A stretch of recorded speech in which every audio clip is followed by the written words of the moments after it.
Time down, maybe that'll help me remember. In case I don't see Mark giving me the signals, I'll see him back there right now.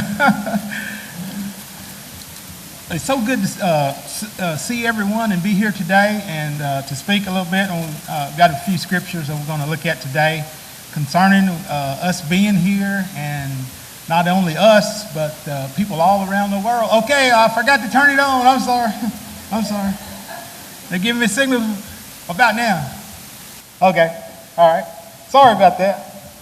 But not only us, but people all around the world, people probably never met before, and some that have gone to different feast sites, we miss them.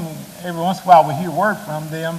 But we're here today through God's grace, His mercy, and His kindness, and His great favor that He has given us, and the courage also that He's given us. I guess if you want to make a title, we're going to be talking a little bit about courage and faith and favor. Of course, some of us, as we get to where we are today, the Feast of Tabernacles, we may have gone through some trials. You may have had to come before who you're working for or who you're dealing with to come to the feast.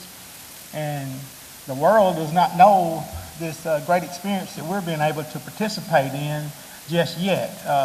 And they probably don't see the significance of us taking off from our daily lives, work and whatnot. And you may have to ask someone that you're under, if someone has authority over you, to say, I need to get off to go to the feast or whatever. Of course, we have people in our local congregation. We had a young lady that is a new school teacher down at Memphis. And of course, the school year starts about the time to go to the feast, And so this is something she had to deal with. And of course, we were very interested, and we tried to show our care for our brothers and sisters by praying for one another. When we know someone is having a difficult time, say for instance, my brother back in the back, Lonnie, talked with him, and he said, you're not in trouble, Lonnie. He told me he started a new job. Of course, I'm sure he had skill in the job that he's doing, and I'm sure he's doing good for the community, but it's new to him, and he is a little bit, I'm not saying he's afraid or anything like that. He's in new territory, being self-employed, so to speak. And of course, I've been that route too. And of course, when we have fears, we're supposed to come to God. We're supposed to talk to God. And these things are so important to us, what's going on with our brothers. And it's important that we pray for one another, that we're in this together, and that we have care for one another. Look over in Deuteronomy chapter 31. And of course, I have to apologize. The other day when I came up to do one of the prayers, I forgot I was supposed to come up. And I was pulling my pants up as I went. Y'all know I've lost some weight, quite a bit of weight. And I keep putting notches in my belt. I hope that's a good thing. And my nephew told me one day, got a little nephew, he just turned 9. He said, of course, my nickname is JoJo. He said, JoJo, you got the sags, he said. Oh, man. And I changed glasses, too. And of course, I'm trying to adjust to my new weight. I wasn't doing too good with my wardrobe in any weight. I'm not too much of a shopper or whatever. And I've been trying to get by without buying it. I bought another belt and I had to put holes in it also. Yeah, okay, good. Yeah, and I was talking about my nickname is JoJo, and of course, my daddy gave me multiple nicknames. Henry, that was one of his nicknames, was Hank. And of course, JoJo morphed into Joey, and it worked. Somebody thought I looked like Rerun, used to be on TV back in the 70s or whatever. And so Rerun became Reverse, Reject, Do Over, it just went all kinds of ways. Let's look at over here at Deuteronomy chapter 31, verse 1. And Moses went and spake these words unto all Israel, and he said unto them, I am 120 years old this day, I can no more go out and come in. Also the Lord the Eternal hath said unto me, Thou shalt not go over this Jordan. The Eternal thy God, he will go over before thee, and he will destroy these nations before thee, and thou shalt possess them. And Joshua shall go over before thee, as the Eternal hath said. And the Eternal shall do unto them as he did it to Sihon and to all kings of the Amorites, and unto the land of them whom he destroyed. And the Eternal shall give them up before your face, that he may do unto them according to all the commandments which I have commanded you. Be strong and be of good courage. Fear not, nor be afraid of them. For the Eternal thy God, he it is that go with thee, doth go with thee. He will not fail thee nor forsake thee. So you can put these words in the bank right here. When God is with you, he will not fail you. He will not forsake you. And he will do all he said he would. And verse 7, and Moses called unto Joshua and said unto him in the sight of all Israel, Be strong and of a good courage, for thou must go with this people into the land which the Eternal has sworn unto their fathers to give them, and thou shalt cause them to inherit it. And says the Eternal, he it is that doth go before thee. He will be with thee.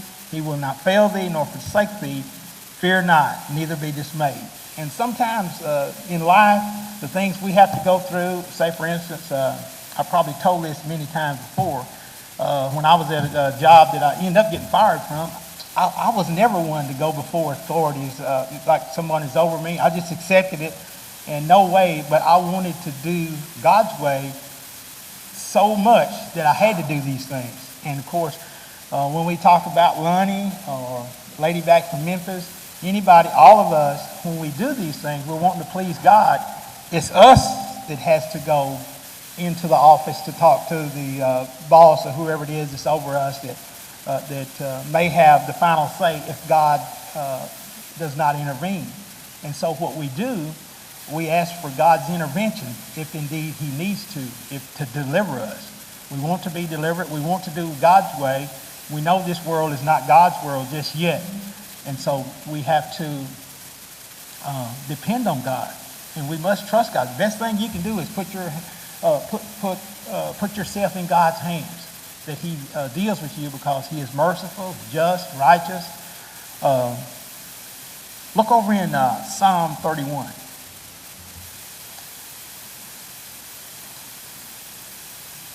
You have to do these things for yourself, even though you have support from your church congregation. And of course that support, even though it doesn't matter what size the congregation is. Probably going to run out of time about to look at, but you might in your notes as we look at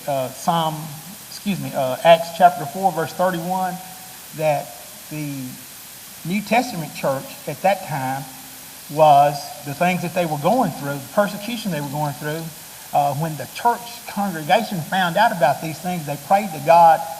They were together and they prayed to God, and said the place was shaken where they were at. And of course, this is just what we're looking for. We're looking for that effect that is going to cause God's attention, us to get God's attention. We want his full attention, that he takes care of us. Not that we back down or compromise or anything like that, but that we go forward and that we're bold and courageous. But Psalm 31 says, even though this is talking about maybe some of us have never had to go through things that are just going to lead to death, but it talks about the trust that we should have in God. Psalm 31 verse 1, In thee, O Lord, the Eternal, do I put my trust. Let me never be ashamed. Deliver me in thy righteousness. Bow down thine ear to me. Deliver me speedily. Be thou my strong rock for an house of defense to save me. For thou art my rock and my fortress. Therefore, for thy name's sake, lead me and guide me. Of course, we know who the rock is, and that's Jesus Christ. It says, Pull me out of the net that they have laid privily for me, for thou art my strength. Into thine hand I commit my spirit. Thou hast redeemed me, O Lord, the eternal God of truth. I have hated them that regard lying vanities, but I trust in the eternal. I will be glad and rejoice in thy mercy, for thou hast considered my trouble. Thou hast known my soul in adversities. Of course, as God knows us, we begin to talk to God, to show him where we're at, how vulnerable we are. And of course, it's nothing that in the world, if you're maybe talking about your problems that you're having, that's considered a sign of weakness. But God wants to know who we are. He wants us to tell him the trouble that we're in. And it goes on to say, and hast not shut me up into the hand of the enemy. Thou hast set my feet in a large room. Have mercy upon me, O Lord eternal, for I am in trouble. Mine eye is consumed with grief, yea, my soul in my belly. For my life is spent with grief, and my years with sighing. My strength faileth because of mine iniquity, and my bones are consumed. I was a reproach among all mine enemies, but especially among my neighbors, and a fear to mine acquaintance. They that did see me without fled from me. I am forgotten as a dead man out of mind. I am like a broken vessel, for I have heard the slander of many. Fear was on every side. While they took counsel together against me, they devised to take away my life. But I trusted in thee, O Eternal, and said, Thou art my God. My times are in thy hand. Deliver me from the hand of mine enemies and from them that persecute me. Make thy face to shine upon thy servant. Save me for thy mercy's sake. Let me not be ashamed, O Eternal, for I have called upon thee. Let the wicked be ashamed, and let them be silent in the grave. And it says, verse 19, Oh, how great is thy goodness, which thou hast laid up for them that fear thee, which thou hast wrought for them that trust in thee before the sons of men. Thou shalt hide them in the secret of thy presence from the pride of man. Thou shalt keep them secretly in a pavilion from the strife of tongues. Blessed be the Eternal, for he hath shown me his marvelous kindness in a strong city. For I said in my haste, I am cut off from before thine eyes. Nevertheless, thou heardest the voice of my supplications when I cried unto thee. O love the Eternal, all ye his saints. For the Eternal preserveth the faithful, and plentifully rewardeth the proud doer. Be of good courage, and he shall strengthen your heart, all ye that hope in the Eternal. So that's what we do. We hope in God the Eternal. We put our faith and trust in him, and he is merciful. He will take care of us. If you would like to, you could, in your notes, Matthew chapter 6, verse 25 through 34, that shows how God will take care of you. He will not forsake us, and we just have to be truthful to God and be honest with God. And we're so thankful that God has brought us this far. Just think where we were years ago.